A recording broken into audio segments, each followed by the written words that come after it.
Hi hello കൂട്ടുകാരെ, ഇന്നലെ രാത്രി തൊട്ട് ഇന്ന് രാവിലെ ആയപ്പോഴും ഈ ഒരു ചിന്ത മാത്രം കേട്ടോ. അമ്പലത്തിൽ പാട്ട് കേൾക്കുമ്പോൾ മനസ്സിൽ ഉടുക്ക് കൊട്ടുമായിരുന്നു. നേരെ അമ്പലത്തിലേക്ക് വിട്ട് കുഞ്ഞുങ്ങളെയും മൃഗങ്ങളെയൊക്കെ പാക്ക് ചെയ്തുകൊണ്ട് അവിടെ ചെന്നപ്പോൾ അഖണ്ഡനാമമുണ്ട്. അമ്മയും കുഞ്ഞും അവിടെ നിൽപ്പുണ്ടായിരുന്നു. നേരത്തെ അവിടെ കഞ്ഞിസദ്യ കൊടുത്തു തുടങ്ങി. 3 ഇടത്തായിട്ട് കൊടുക്കുന്നുണ്ടോ തിരക്ക് തോന്നുന്നത് കേട്ടോ. വരി ക്യൂ നിൽക്കണമായിരുന്നു. ക്യൂവിനകത്ത് ഉന്തിത്തള്ളി എന്തായാലും കഞ്ഞി മേടിച്ചു. കിട്ടിയ പാടെ തന്നെ ചൂടോടെ കഞ്ഞി കുടിക്കാൻ തുടങ്ങി. മിണ്ടാൻ വന്ന ബീനച്ചേച്ചി ഓടിപ്പോയി വീഡിയോ എടുക്കുന്നത് കണ്ടുകൊണ്ട്. അങ്ങനെ ഈ പ്ലാവിലക്കകത്ത് കഞ്ഞി കുടിക്കുന്ന ഒരു പ്രത്യേക സുഖമാണ്. ഇല്ലെങ്കിൽ കോരുന്നതിൻ്റെ പകുതിയെ വായി പോകത്തുള്ളൂ. 10 വട്ടം കോരണം. എനിക്ക് ഭയങ്കര പാടാണ് കേട്ടോ. പക്ഷേ എന്നാലും ഒരു രസമാണ്. ഞാൻ കഞ്ഞി കുടിക്കുന്ന സമയം കൊണ്ട് പലരെയും കണ്ടു. ഉണ്ണിയുടെ കൂട്ടുകാർ വന്നു കേട്ടോ, ഗ്യാങ്ങുകൾ.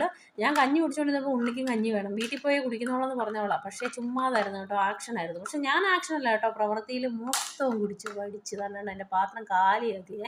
കുറച്ച് ഉണ്ണിക്ക് വേണ്ടിയിട്ട് മേടിച്ച് വീട്ടിൽ പോയി കൊടുക്കാൻ. അവൾ ഒട്ടും കഴിച്ചില്ല. ഇതിൻ്റെ ഇടയ്ക്ക് 2 എണ്ണം കൂടി ഇതാ വാഴയുടെ ഇടയിലോട്ട് പോയി. എന്തോത്തിനാണെന്ന് ഒന്ന് പിടിച്ച് വലിച്ച് കൊണ്ടുവന്ന് വെയിറ്റിംഗ് ഷെഡിലോട്ട് ഇരുന്ന് അണ്ണൻ വണ്ടി എടുത്ത് താഴോട്ട് കൊണ്ടുവരുന്ന സമയത്തിന് അവിടെ വന്ന് വണ്ടി കയറി വീട്ടിൽ എത്തി. അത്രയും